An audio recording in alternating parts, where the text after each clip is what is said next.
Gators Breakdown, the Gators fan podcast, because there's never a dull moment in Gator Nation.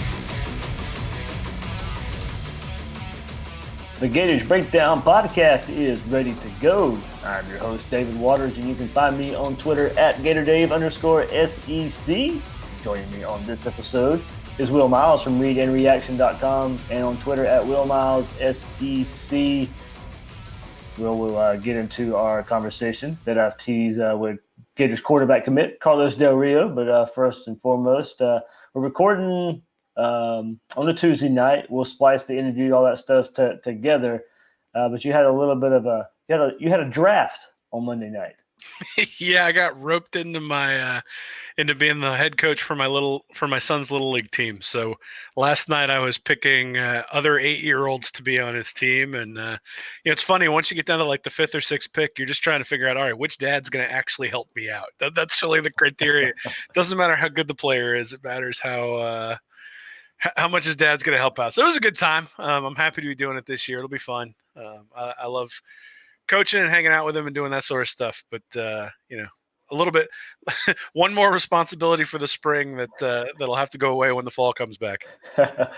Yeah, it was, we were planning on doing the Carlos Del Rio interview together if we could, but I took care of that on Monday night. We'll piece it all together here with Will and I, and then, get the reaction from Carlos Del Rio, the conversation I had with him, and then after that, Will and I will give our thoughts on a couple of recruiting experts, Barton Simmons from 24/7 and Tom Luganbill of ESPN, tabbing this most recent 2020 recruiting class as impactful in helping Florida make a 2020 college football playoff run.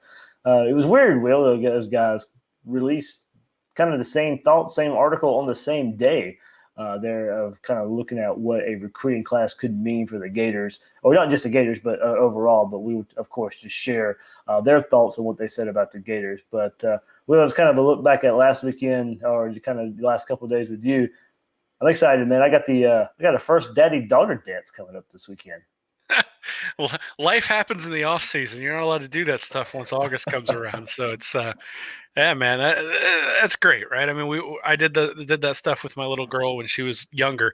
Now she's 11. She still kind of likes me, but in a couple of years she's gonna hate me. So we're getting to that point in the curve of her being at home, and enjoy it while you can, man, because it goes really fast.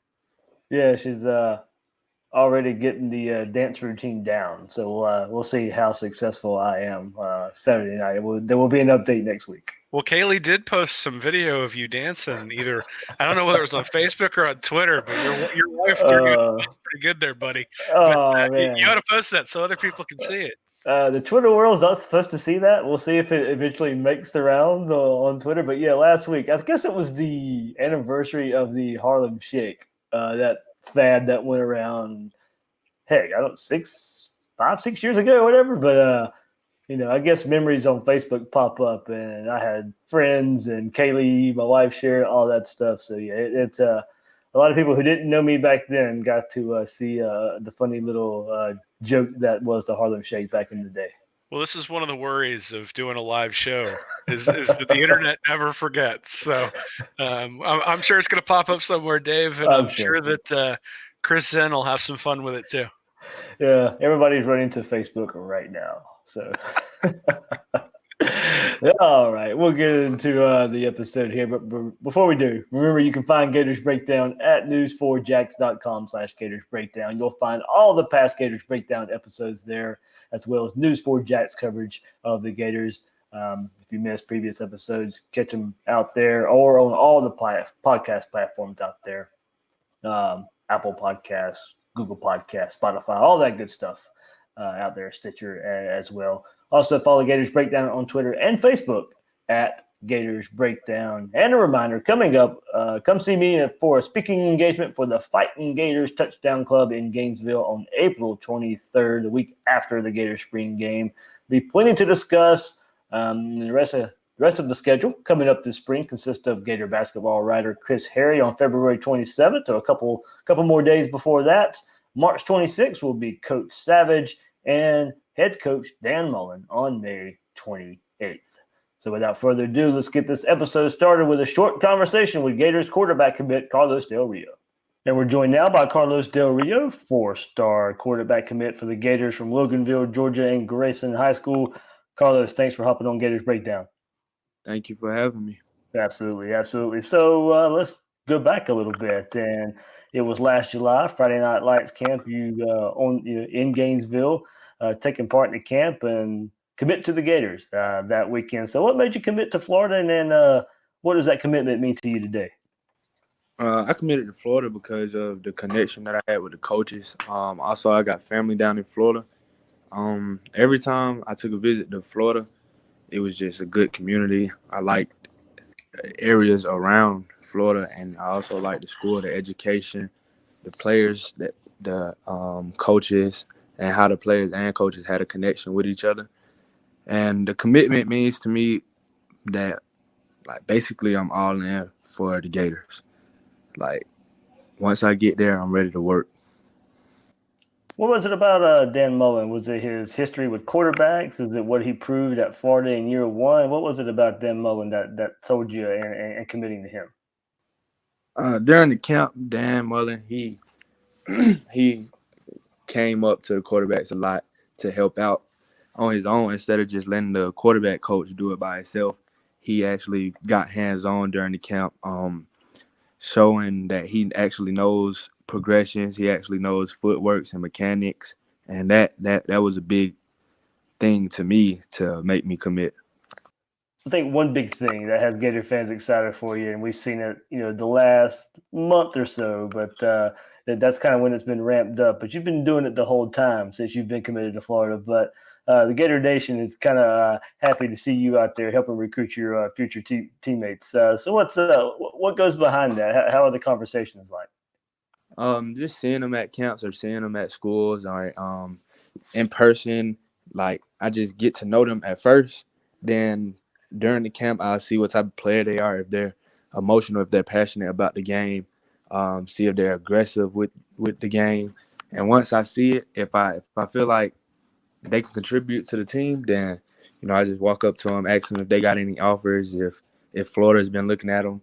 If they tell me that Florida's been looking at them, I just ask them, like, what you waiting on? Like, why you ain't commit yet? Then they'll tell me, like, they haven't really been down there, or they just feel like the coach is not messing with them as much as they messing with the school. And I tell them, like, trust me, they messing with you. Because with me, I felt the same way, but every time I go up there, it's just a personal connection.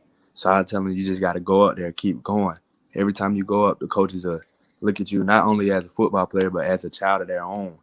And with that connection with the coaches and the player, I feel like you need to come. And after that conversation, they'll think up on it, go home, probably watch some highlights of Florida, look up some stats or whatever, and then they'll text me on Instagram, Twitter, my phone. They be like, they think they want to commit, or they think they want to take a visit, and once they take the visit, that's when they'll commit. How was it watching Florida this past season? I don't know how much you watched of Florida before Dan Mullen or in Dan Mullen's first season, but you committed before his second season as head coach. So how much did you pay attention to what was Florida was doing on the field, and how did it feel watching the Gators as an actual commit? It was a great experience watching Coach Mullen coming there as his second season and just changing the program. Just watching it progress and advance. And watching the games as a commit makes me feel like it feels great when you see your team just going up, winning games. Or even if they lose with 100% effort. They lose with everybody behind them, having their back. Or they'll lose not even by that much. It'll just be they got outplayed one play. But the whole game, they give 100% effort, and they're always a team. Like, they're never turning on each other. They always together, and that's something that's big for me watching the Gators. Let's get personal with you. Everything you have coming up. You let me know when I reached out to you last week. You got the Elite 11 coming up. So what are you looking forward to that event? I'm looking forward to going to that camp, showing out showing them what Florida Gators have coming. Looking forward to going there and winning it all, and just showcasing my skills and having everybody want to watch the Gators, having everybody expecting me to come in and give it my best and give the Gators a national championship. All right, and kind of different heading to your senior season coming up this year and transferring schools. What went behind that decision to transfer to Grayson? Just connections that I had with the school. My dad, he got a job over in Grayson also. So just talking to other coaches at the school, they really wanted me and felt like I had a better opportunity at the school. So, I just made a business decision. Would there be like a different, will you be playing in a different system, similar offense that you were playing in before? What's it going to look like coming up for your senior season? It's a similar offense, just a little bit more using my arm talent this year, more passing, less running, just showcasing every aspect of my skills. And talking about those skills, what do you want to see yourself improve your senior season? Probably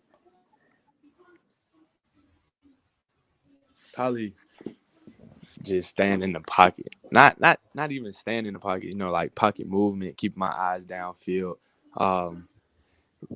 catching receivers in small holes and making that throw in small windows instead of just going through the progression, not seeing there, and then just getting yards that I could get. I'd rather just go through the progression, see if not there, and then look backside or look for a check down and then get yards from my receivers, get my receivers some yards, some stats, get my running back some yards and some stats. Was there anything in particular when you watched Florida last year, and of course Felipe Franks at the beginning of the year, and then Kyle Trask takes over? Anything that you noticed from those two guys that you want to incorporate in your game, or knowing that you're going to see when you're the quarterback in Florida? Probably the leadership that they had, taking control of the team, taking control of the offense, taking control of the play, just keeping their composure during the play. Under pressure, they just stay calm and collected in the pocket and just make throws before taking a big hit. Getting right up and having a smile on their face as they completed the throw after a big hit. All right, let's get to know you a little bit, Carlos. What's your hobbies outside of football? Video games? Any other sports? What's the life of Carlos Del Rio like? Hobbies outside of football. I used to like riding horses, but really outside of, yes, sir. Yep. So I do that occasionally. I just like to have fun. Have fun days where if I have an off day, I just go to the mall. Carlos, to get to know you a bit more, what's your favorite subjects in school? Probably math. What is it about math that piques your interest? Sometimes it's just easy to me. Like something about me, like math, like the hard stuff is easy, but the easy stuff is hard to me. And hard, like math, is mostly hard stuff, so it'll come easy to me sometimes. I hear you. All right, Carlos, man, I can't thank you enough for joining us here on Gators Breakdown. If there's a message out there to Gator Nation that you can share, do you have one? Most definitely. I just want to thank the Gator Nation for supporting me 100%. Wanting me to be a Gator. I just want to let all the Gator fans know that once I get there, we will be getting a national championship, and I will be giving 100% each season, each practice, and every workout. All right, that's Carlos Del Rio, 2021 commit for the Gators. Thanks, Carlos. Thank you. Well, man, good conversation there with Carlos Del Rio. Short conversation, but you can tell Del Rio embraces being a Gator commit, and it's always beneficial to get that quarterback early in a class to help recruit. We know the importance of that position on the field, and I think that translates to recruiting other players as well. Yeah, certainly. I mean, it's really the first time Mullens had a quarterback in the fold this early in the process. I mean, you had Emory Jones's first year, but obviously that's the transition class. And then you had Jalen Jones, who was reasonably early, but wasn't as early as this. And then last year, Anthony Richardson decommitted at one point and then recommitted. And you had sort of the Carson Beck stuff going on with him and deciding between Florida and Georgia. So yeah, you got Del Rio coming in now, and I think it's interesting. I was looking back at his overall ranking. He's ranked 200th overall by 24/7 Composite, and that's right around where Anthony Richardson won. He was 201 at the end of this cycle. But if you look back at where he was back in August of 2018, he was 421st. So the quarterbacks tend to swing around quite a bit. So I don't know that I'd put a whole lot of stock in the overall ranking. That's probably going to change quite a bit, but certainly having the quarterback in the fold, having a guy with a big arm back there is a big deal for Mullen, because that's really the goal, is one quarterback recruit every cycle, keep that sort of line going. And then when you do have attrition like Jalen Jones leaving, or if you have a guy who's not happy who decides to transfer, you've got plenty of people in the fold to pick up the slack. And well, also, if you look at the history of recruiting the quarterback position since Mullen's been at Florida, you could probably say the true dual threat in Emory Jones, Jalen Jones, Anthony Richardson there. But this one, maybe more of a pro style. And he mentioned in the conversation of wanting to be able to, this coming up senior season, stay in the pocket some more, use his arm talent some more. That's part of the reason he transfers to another school.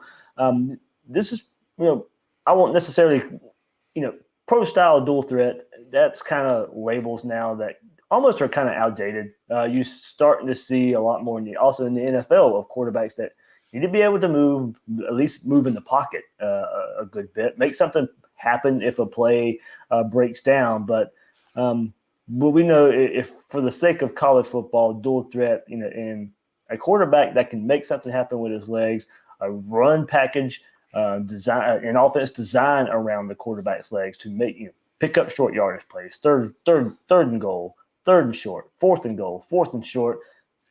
Not so sure Carlos Del Rio is in that label there. Probably more of a, for lack of a better term, pro style, sit in the pocket quarterback that can throw and only really needs to run when he has to.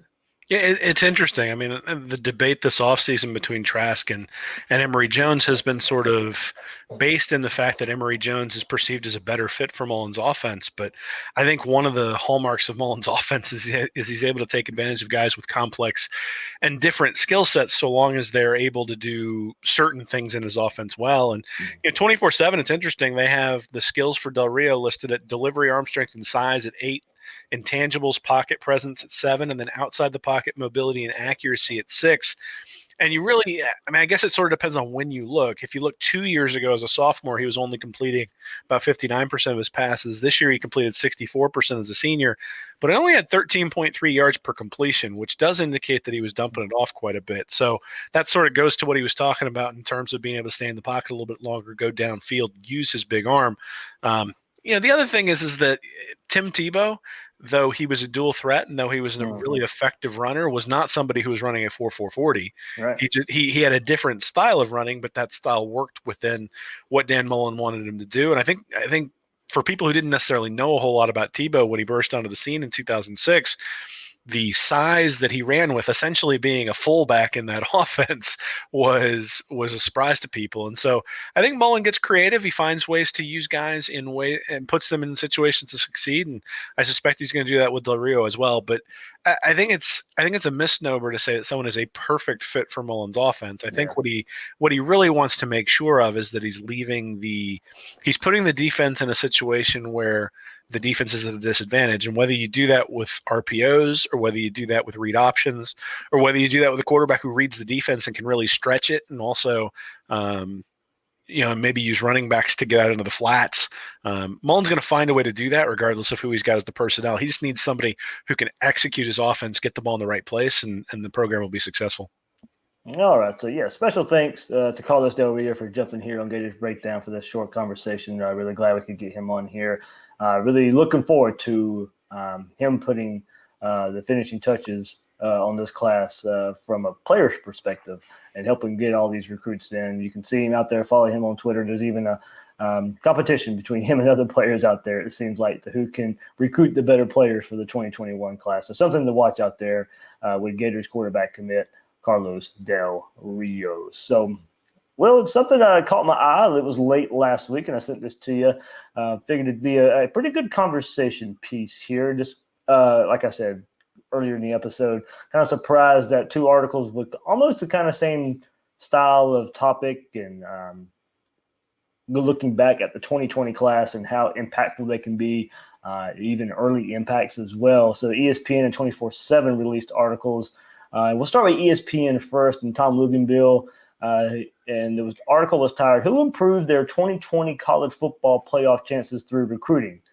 So the articles went on to say college football's 2020 recruiting classes have been signed with more and more prospects enrolling early in school. That translates to more first-year players providing an immediate impact, which in turn gives teams the opportunity to ascend up the rankings ahead of schedule. How will this recruiting cycle affect the 2020 college football playoff? For a handful of teams that didn't reach the playoff last season, the 2020 additions could translate in a major way. So here's what they had to say, and Tom Luginbill had to say about Florida. 21 wins in 2 seasons, the return of a number of key players next season, including quarterback Kyle Trask, and 2 straight top 10 recruiting classes have Dan Mullen and Florida positioned to make a playoff push.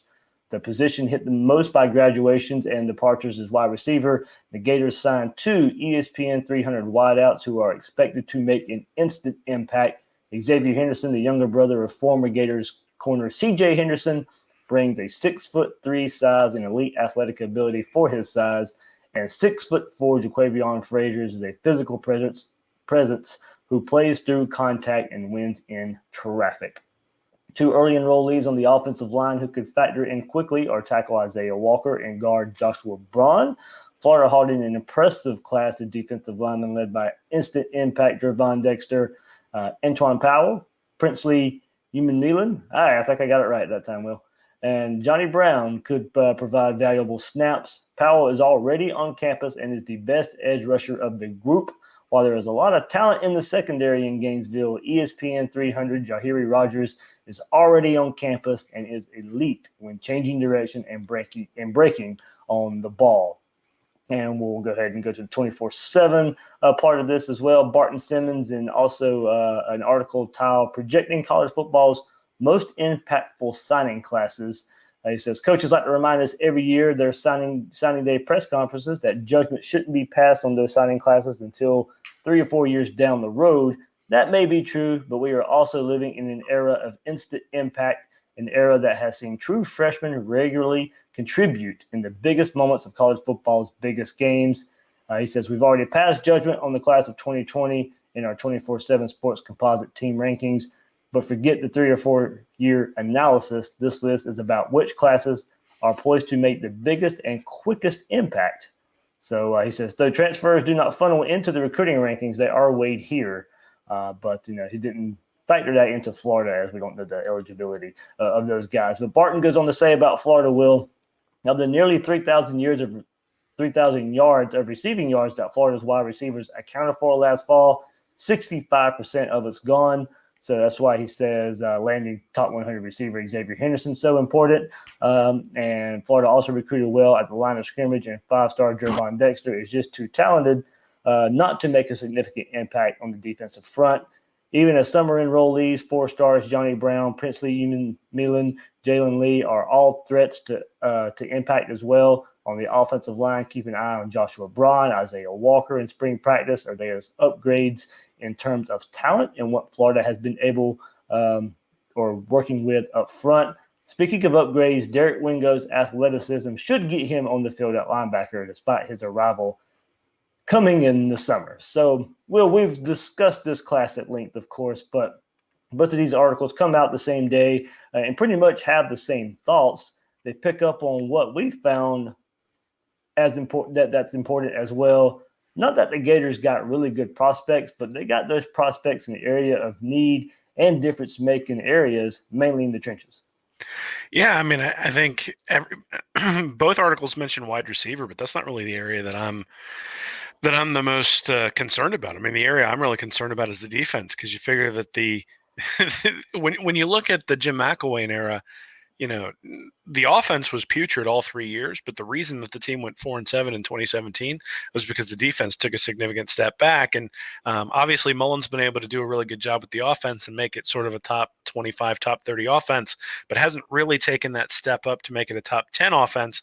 At the same time, the defense has sort of been in the 25 to 35 range, depending upon which stat you're actually using. But you're losing a lot of experience when you talk about Grenard, you talk about Jabari Zuniga, you talk about Adam Schuler, David Reese, C.J. Henderson. It's a lot of guys to replace, particularly up front, and that's where the guys like Gervon Dexter, Lamar Goods, Antoine Powell, those sorts of guys, and Brenton Cox are going to be the guys who have to step up and fill those roles. And if you were to ask me which unit is going to take a step back or which unit isn't going to improve as much in 2020 over 2019, I'd say it's probably the defense. I think the offense is going to continue to continue to get better with Trask at quarterback. You figure the offensive line is going to be better regardless, because I'm not sure it can be much worse. And then, which means the running game is going to pick up. If the running game picks up, the offense is going to be better. On the defensive side of the ball, you've lost an awful lot of talent there, and you got to replace it up front. Now, certainly guys like TJ Slayton and Zach Carter and some of those guys started to step up towards the end of the year, and that's maybe where you expect to see maybe the next step taken forward. But as far as this class is concerned, I'm much more I think Florida needs to get more from this class on the defensive side of the ball, particularly up front, than maybe on the offensive side of the ball at wide receiver or even offensive line. Yeah, and I like that Tom Luganbill brought up Jahari Rodgers as a potential contributor for a college football playoff push. Because while Florida has had these top-notch two cornerbacks the last couple of years, and Marco Wilson and C.J. Henderson, they've had to deal with some injuries. They've had issues where players had to play in other positions or out of position. And Rodgers, just the way Luganbill describes him, could come in and provide stability to the unit as true freshman. As a true freshman, much like Kyer Elam did last season. I don't think and I think this goes a lot for these guys on defense.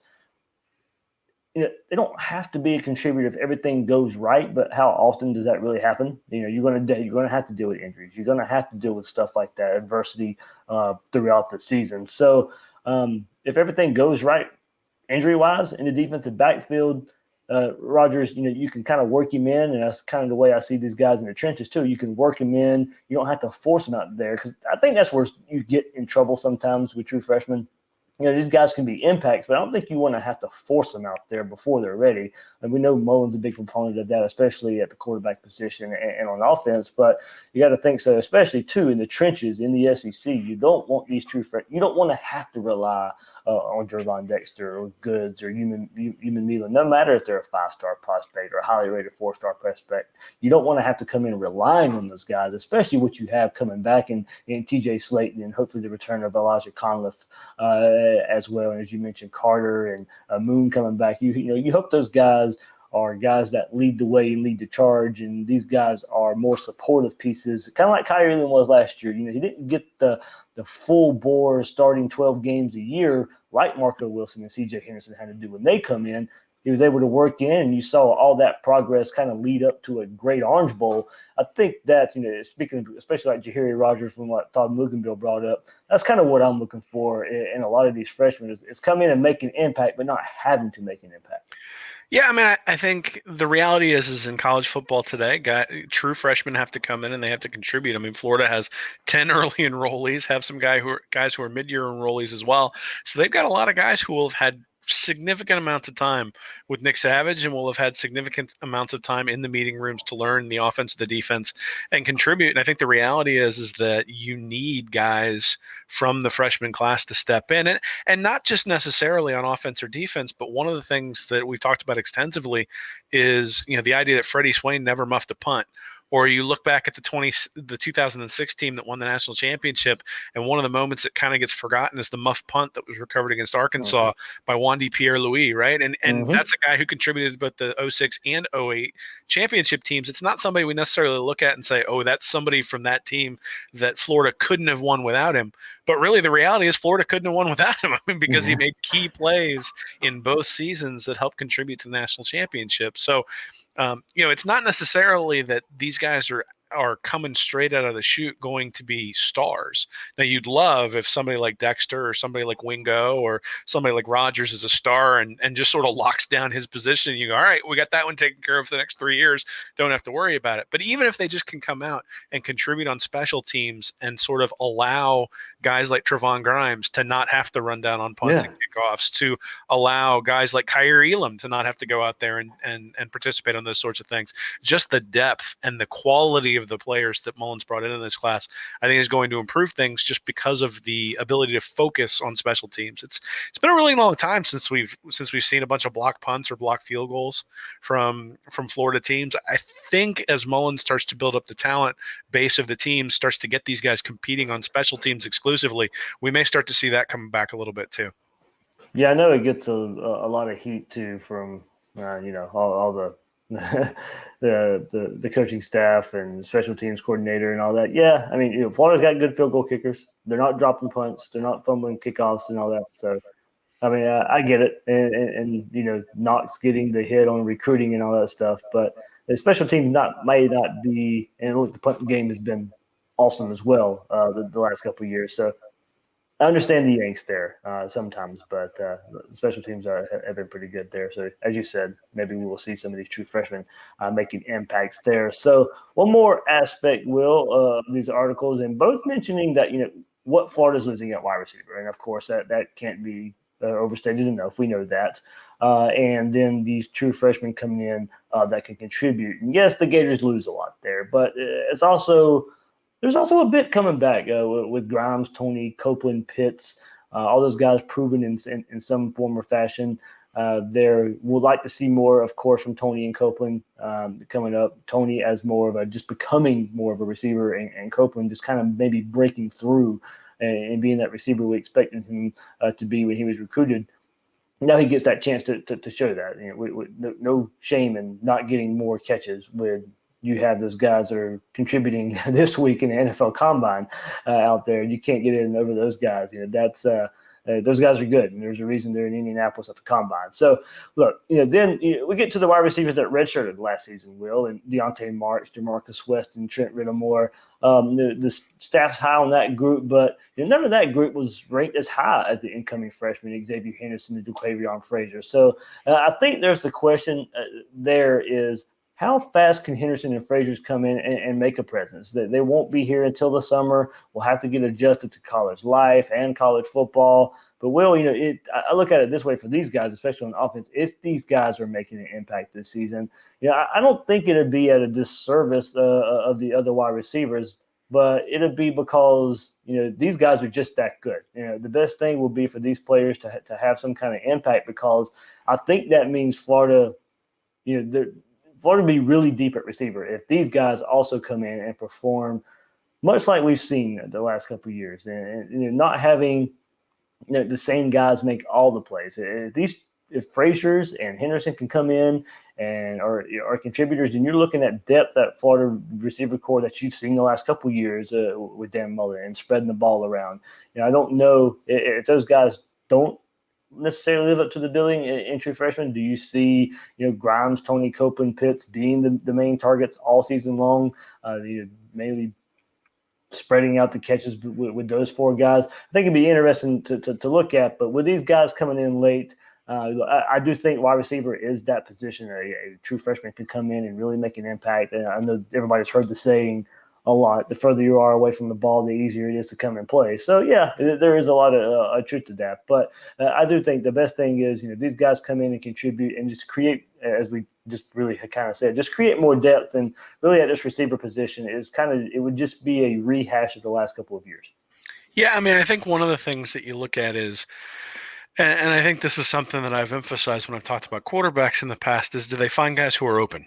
And one of the things that really was a change when Felipe Franks went out last year with an injury is the ball started getting spread around a lot more. So it's not necessarily that Franks was doing a bad job. It's just that he and Trask have different skills. And one of the things that Trask does better than Franks does is read the defense off, pre-snap and figure out where to go with the ball. So what that means, if you've got someone who's more physically gifted and runs the right route, Trask should be able to get him the ball and get him the ball in space. And when you look at how Florida's recruited, I mean, Whittemore's 6'3", 190. You look at Weston, 6'3", 205. Henderson is 6'3.5", 180. Jaquavian Frazier 6'3.5", 194. And then the only guy who's relatively small is Deontay Marks, who's 5'11", 178. And so he's maybe a guy that you might see in the slot, sort of the backup to Tony. And then you got Tony, he's a small guy, but then the other guys, Trevon Grimes is not small, Jacob Copeland is not small.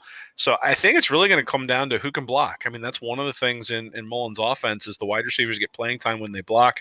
It's one of the reasons perhaps why Tony hasn't been out on the field as much as I would have liked or other people would have liked, is that if you're not effective blocking, then you're not going to get the playing time. And the wide receiver group last year was an unbelievable set of blocking wide receivers. Swain, Hammond, Grimes, Cleveland, those guys were all really, really good at blocking on the outside. I think that's where these guys are going to have to show their differentiation, because Florida is starting to get the level of skill on the field where one block springs a guy and he can take it to the house. And we saw that a couple of times last year with LaMichael Pirine, but that wasn't something we saw consistently from a couple of different players. And, if they can get a guy like Lorenzo Lingard on the field, Damian Pierce has shown an ability to take it to the house. And then Copeland has the skills to be able to do that. So, I think the blocking is going to be something that these guys are going to earn their way onto the field.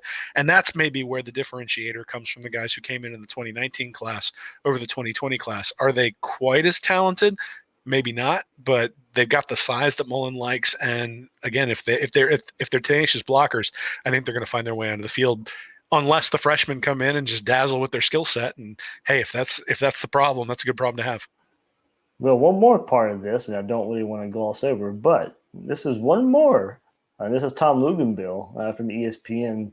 In the way they titled their article and the way the article was written and the information in the article, and one more that's calling for Florida to make a college football playoff push, and relating this freshman class, it may be helping along that way. So we're starting to see a whole lot of, I guess, list never really stop, but you're starting to see out there, Kyle Trask maybe being the number one ranked quarterback in the SEC. Another article here, as I said, with Luginbill, called Florida in the college football playoff. The Saturday Down South recently released an article looking, because the dates for SEC Media Days were released last week, and they went ahead and put there's a lot of way too early stuff out there. So now there's a way too early picking of the SEC order of finish out there. And Saturday Down South, Connor O'Gara is picking Florida to win the SEC East. So, even with this top 10 2020 recruiting class, just another rung in the ladder of maybe Florida making a potential college football playoff push. Yeah, well, you can understand why people would pick them. They were 23rd in yards per pass last year on offense, but only 80th in yards per rush. And so if the offensive line can improve and just make the running game decent as opposed to poor, then the offense is going to jump in pretty close to the top 10. And then the defense last year was 22nd, I believe, in yards per play allowed.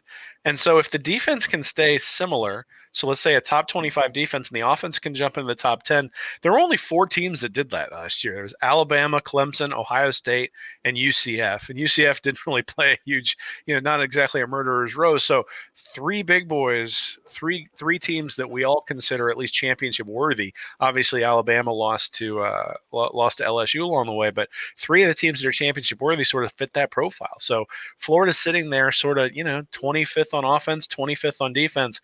If they can take a step into the top 10 in one or the other, then they're going to be right up there with one of the big guys. Now, obviously, they have to take that step up, but there's a reason why Florida's gone 11 or why Florida went 11-2 last year.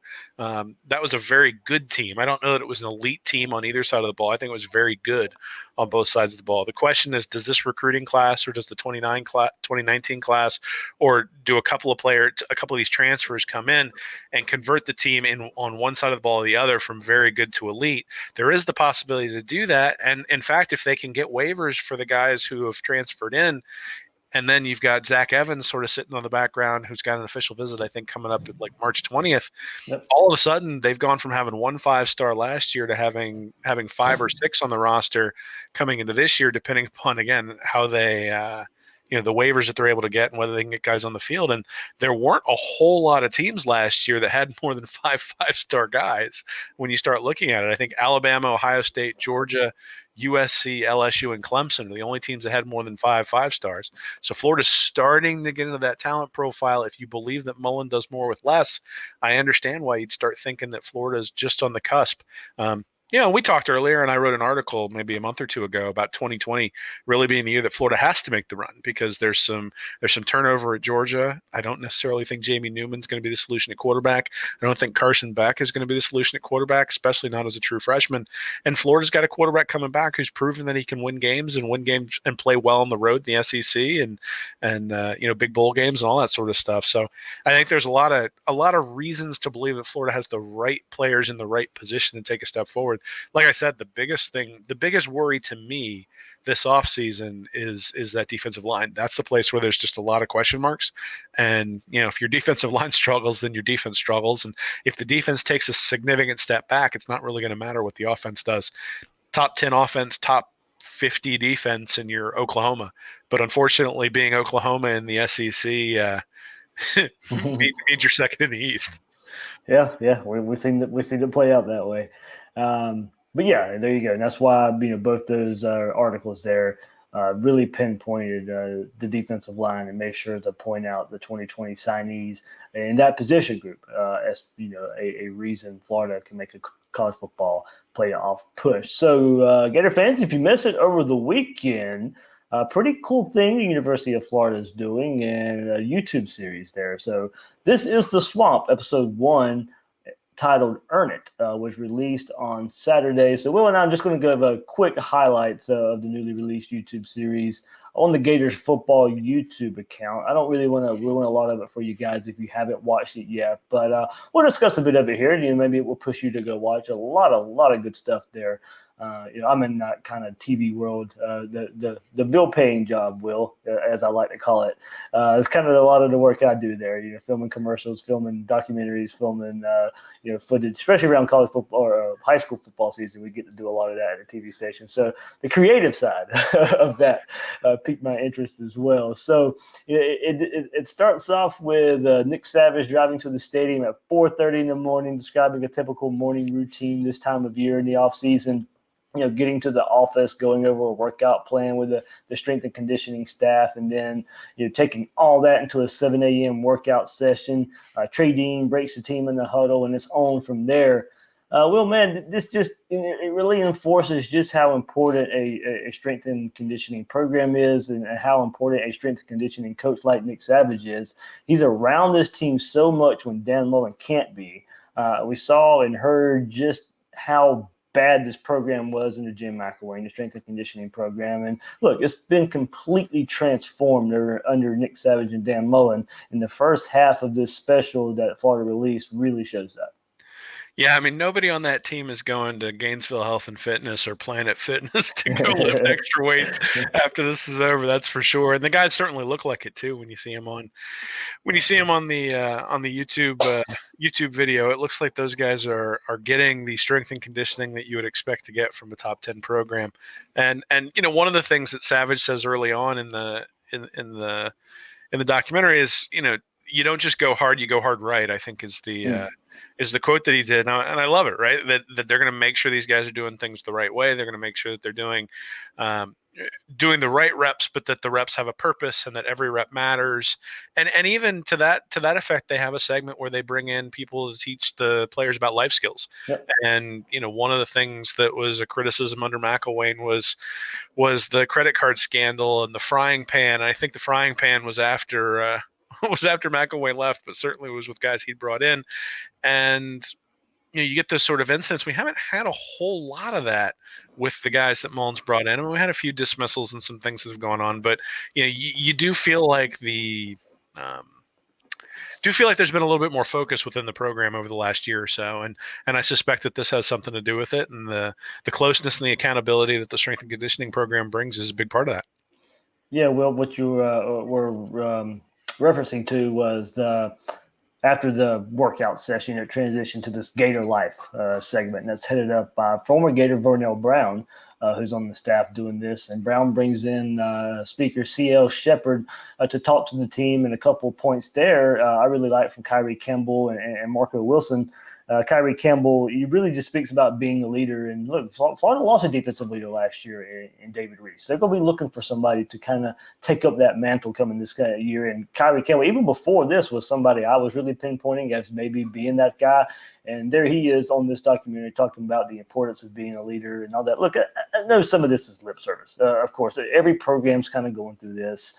A lot of guys are going to be saying the same thing. But I think we've seen enough from where this program has taken shape, as you said, Will, going from the credit card scandal, going from a workout program that was a really disservice to the university and the players before. It's not so much lip service in Florida when you've seen where they've come from. That's kind of how I put it there. But also Marco Wilson's there saying how they relate to this motivational speaker.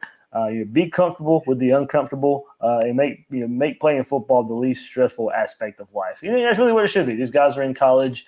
Football should be easy for them. The work you put in should be hard, but once you get on Saturdays in the fall, that's when you should be able to reap the rewards. But as long as you're doing everything right along the way.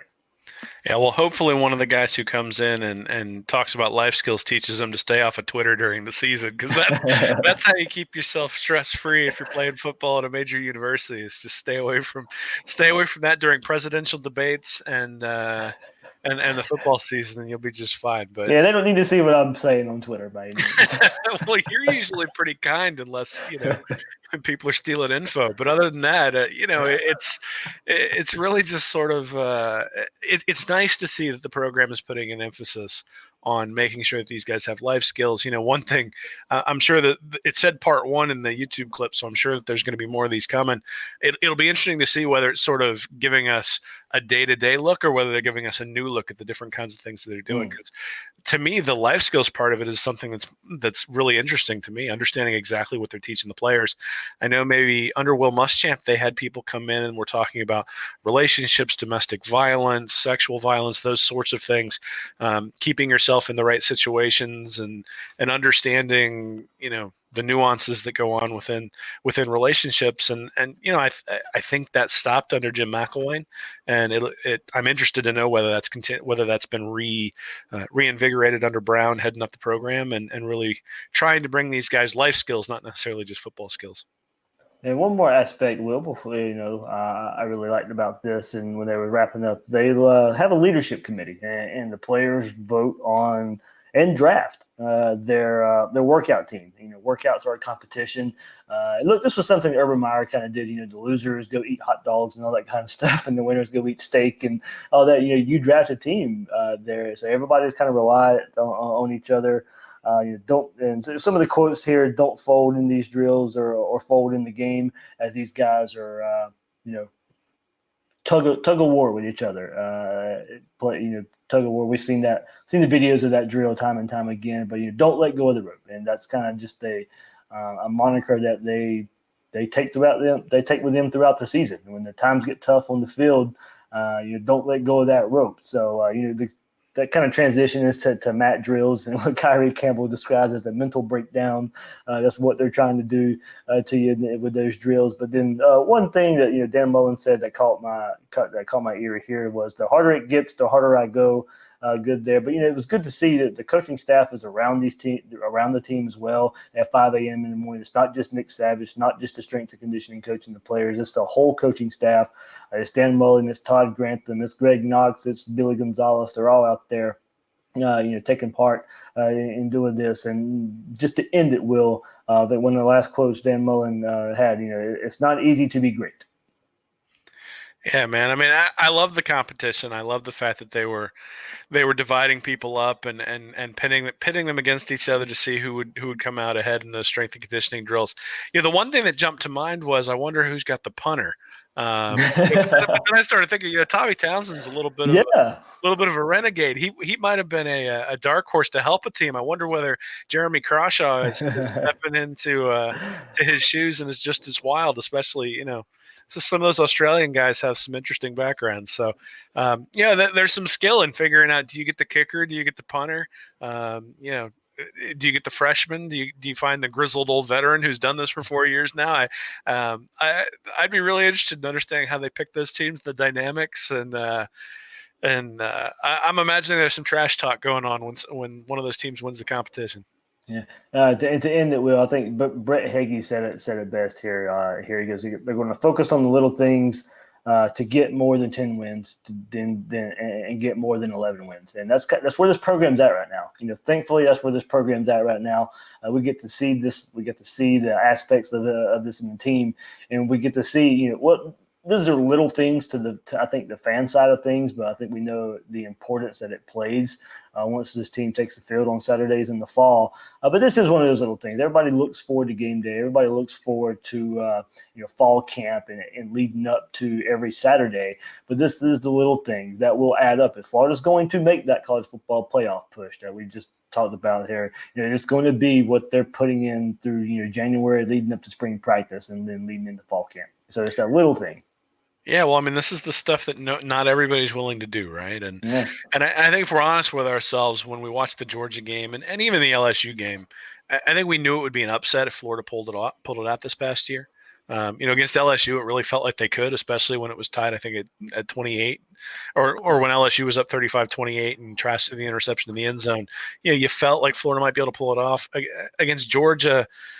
Even though it was only a 7-point spread, it really felt a little bit wider than that in that particular game. And so I don't think that's going to be the feeling in 2020. I think these guys are sort of preparing for, they may not be able to beat LSU and Georgia this year, at least not both of them, but I don't think it's going to be an upset if they do. And I think last year it was an upset. This year, I don't think it will be. And so that means that the program's making progress. And especially when you factor in the softness of the schedule in 2020, there's only going to be 2 teams they got to beat. They're going to have 2 games that are circled on the calendar in terms of the ones they got to show up for and the ones they got to go after. And hopefully the strength and conditioning program has the Georgia and LSU games just sort of running on a loop there in the in the weight room to remind these guys why they're putting in all the hard work. Yep, realism. Like you said, just how close they were last year and translating it to the 2020 season. So This is the Swamp, episode 1 on Earn It is the title there on YouTube. So we're going to wrap it up. You kind of teased a little bit what we're going to wrap up. Just a quick recruiting update before we sign off here on this episode of Gators Breakdown. 2021 4-star tight end Gage Wilcox will make his commitment on Friday. 6'4", 228 pounds, says he will be revealing his commitment on Friday, February 28th, 6 p.m. He says he will make his announcement through social media between Alabama, Florida, and Georgia. So the Gators battling the nation's elite here for Gage Wilcox. Florida looks to be in really, really good shape here, especially with Tim Brewster as tight ends coach and leading the charge. Florida has long thought to be the choice here before Brewster, but now, hopefully that, pretty much seals the deal. We'll wait till Friday. We'll let it play out till then. The 249th ranked player in the country, the number 11 tight end in the country from Tampa, mentions he loves the way Florida used the tight end position last year with Kyle Pitts, can see himself in that mold, moving the tight end around, flexing out to catch passes in space, going up to get jump balls, something that really intrigues him, Will. Yeah, well, I think anybody who watches how Florida uses Kyle Pitts would say, "Oh, that sounds great." I mean, yeah, that should not be a hard sell. The difference is that Kyle Pitts is a freak athlete, and certainly this kid is good, but he's gonna have to prove himself to be as good as Kyle Pitts has been. But yeah, I mean, Florida's brought in Brewster. He's obviously brought an awful lot of energy to the program, not just at the tight end position, but you understand why he's considered a good recruiter when you listen to him talk. You understand why, that Stadium McGale interview that he did. So, from everything I've heard, he was just really engaging there. So, I think the reality is that Florida's going to have their pick of tight ends, and hopefully this is the start of it, because you get a guy like Brewster in there who can really sell the program, not just for tight ends, but all over the field. But especially, you figure at that position, Florida's going to be successful, and we'll see if it's the case with Wilcox. Yep, so Gator fans, be on social media, 6 p.m. Friday, looking out for Wilcox's commitment there, as I said, between Alabama, Florida, and Georgia. So it would really be a feather in Mullens and Brewster's cap there, being able to pull one from those SEC rivals. Will, a story that won't end until he's on campus somewhere. Zack Evans, as you mentioned earlier, visiting the weekend of March 20th. Gators in great shape here as well for the nation's top running back. This is going back to the 2020 class we talked earlier about. This didn't even factor in a player like Zack Evans. So you add a 5-star to what Tom Luganville and Barton Simmons was talking about and Florida making that push. Well, this would be one more piece, I think, getting Florida closer there.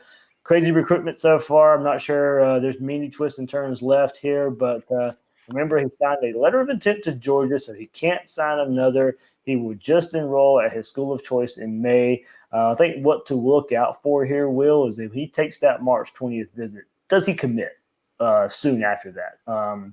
Now, he may commit, and if he does, look, we still have to look until he enrolls at his school of choice in May. He'll have to sign financial aid papers and be in class in May for the summer classes. So, look, March 20th, he can visit that weekend. That Monday, Tuesday, Wednesday after, he could come out with some kind of announcement that he's going to commit to Florida. But I think we still have to, it'll still be worth watching either way until he is enrolled in classes in May, given the history of this recruitment. But like I said, I don't see many twists and turns left in this one.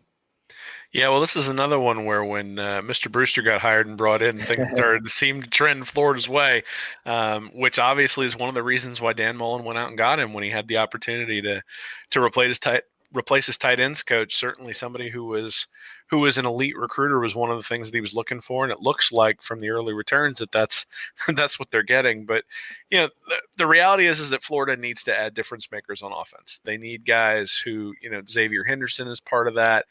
Bringing in a guy like Copeland a couple of years ago is part of that.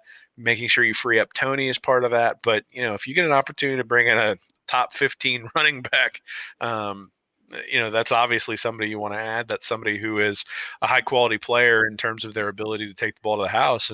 And Florida's offense, it's been a while since Florida's had a guy who every time he touched the ball was electric. And I'm not saying Evans is going to be that in college, but what I'm saying is that typically guys who rank in this area of the 24/7 recruiting rankings tend to be players who have an opportunity to be that kind of player. And so the more of those guys you line up, the better chance you have that you get somebody who's truly special. So guys like Percy Harvin, Peter Warwick, those guys tend to be in this sort of 5-star mold, and Evans is one of those, and he's a chance that, that's a chance that Florida can find a true difference maker on offense. So it's great that he's considering the Gators, and obviously we'll see what happens from here. All right, to continue 2020 before we go, of course, Gators lost a commit last week. Britt committed to Ole Miss last week. No big surprise. They're waiting on test scores. He wanted to go ahead and commit. Florida wanted him to wait till April. Ole Miss gets Britt there from the state of Florida. And so, we'll see. Wait and see. Also, Leonard Manuel, that's one still going to wait. We'll still have to wait till April on that one. Hopefully everything comes back A-OK and Leonard Manuel ends up in this Gators class. But Ole Miss might be the one to watch out there for Manuel as well. If the proper test scores don't come back there, Will. So took a hit last week. It didn't really drop Florida in the recruiting rankings at all, losing Britt to Ole Miss. But if you can add Evans, I don't think it jumps Florida much either. I think they would still stay at 8th, but still getting a big-time playmaker. But losing Britt, have to watch out for Manuel, and hopefully Evans is in the fold. Yeah, I think Evans will actually jump into 7. I think they will jump Auburn if they bring Evans in. I don't think losing Britt or Manuel moves them too much. The reality is once you get to 23, 24 guys, the only guys who make an impact in terms of being able to jump up and down are typically top 100 recruits, which is why Avante Williams was somebody that we wanted at National Signing Day, because he would have made a difference and pushed him up over Auburn there too. But, I try not to get too caught up in one particular recruit. I think the evidence shows that guys who are 5-star guys are guys who end up in the NFL a whole lot more often. I mean, top 15 guys, I think, I look back, I think it was like 2014, 2015, or maybe it was 2012 and 2013. I can't remember the years, but look back at the 5-star recruits and they were drafted like 80% of the time. And then you went from like 15 to 30 and those guys were recruited were drafted like 40%. And then it was basically 20% somewhere between 20 and 30% all the way out to 300. So that's really where the development starts to take place. And that's where Mullen has excelled, both in the last couple of years at Florida, but in his time at Mississippi State as well. But if you can bring in some of those high level guys, it's less to me than about the overall recruiting ranking. I still think the overall ranking is important, but the high level guys that you bring in make a huge difference in terms of the success of your class. And, if you've got 6 5-star guys and 4 of them turn out, you're going to have 4 really good players. If you've got 1 5-star guy, then obviously you have to have the one guy be a real monster in order to make hay from that particular segment of your recruiting class. So, yeah, I think Evans is a big deal, but I don't think it's a deal breaker. I don't think it's a huge black mark on the program if he doesn't come. And the same thing with Britt and Manuel. I think those are quality players that you'd love to have for depth and for special teams, and potentially one of them might turn into a star because, oftentimes 3 and 4-star guys, low 4-star guys and 3-star guys do turn into stars, but I don't know that you can count on that. And so it's not something where I'm stressing out. All right. Well, what you got, I know recently released, still looking back at Gators football, but on Read Reaction. So what's that been like and what's coming up on Read Reaction? Yeah. So Nick Knudsen, one of our writers, has been looking back at the 1979 season. So the depressing part of the Charlie Pell era is now over. So he's going to be breaking into more of the success that Pell had in the next couple of weeks and bringing out those. And then, you mentioned your real job. My real job has also been getting in the way a little bit. During the off season, it's a little bit less stressful, so I don't necessarily put something out every week. But I'm working on some stuff that's going to be looking at Trask versus Emory, and then I've also got something in the works where I'm looking at different aspects of recruiting and sort of how that correlates to coaches' success and how you can rank coaches. So those will be coming up in the next couple of weeks, and hopefully people enjoy that. All right, coming up here on Gators Breakdown, Will and I discussed it. So the next couple of weeks, we'll start kind of our spring preview. So on this Gators Breakdown episode, I will release late Tuesday night, Wednesday morning, sometime on Wednesday on Twitter. I will put out there. We're gonna do it different this year. We do a Q&A style. So next week podcast we'll do Q&A spring offense. We'll just talk. We'll get your questions of guys, what you want to know about the offense, get our thoughts on that. And then the next week we'll do the defense. So no recruiting, basically just straight spring football preview, straight football talk for the next couple of weeks. We want to get your questions. So like I said, on Wednesday, I'll put it out there. You'll send questions. If you're watching on YouTube, if you want to put them in the comment section, I'll try and whip back around and catch some of the questions there. I know I have a couple saved from a listener who sent to us a couple weeks ago. Kind of gave me the thought that we would do spring preview a little different there, and trying to get our listeners' thoughts and questions. Will I think it should be a fun way to break down and preview spring coming up. Yeah, well, one of the things you've always prided on, I think, is one of the things we really want to be is somebody who's interacting with the audience, and this gives an opportunity to do that. So certainly send your questions in, and ask us some difficult questions. We'll try to back it up with some statistics, but throw a little bit of opinion in there, have a little bit of fun. And the good news is that that we're wrong about 50% of the time. So whenever we're critical, just assume that's when we'll be wrong. Yeah, it's one reason I want to get the questions out a little early, because everybody knows how Will and I like to look up some numbers, some metrics if we can. So if we get some of the questions early enough, we will research as much as we can going into the episodes in the next couple of weeks. So send them to Will or myself.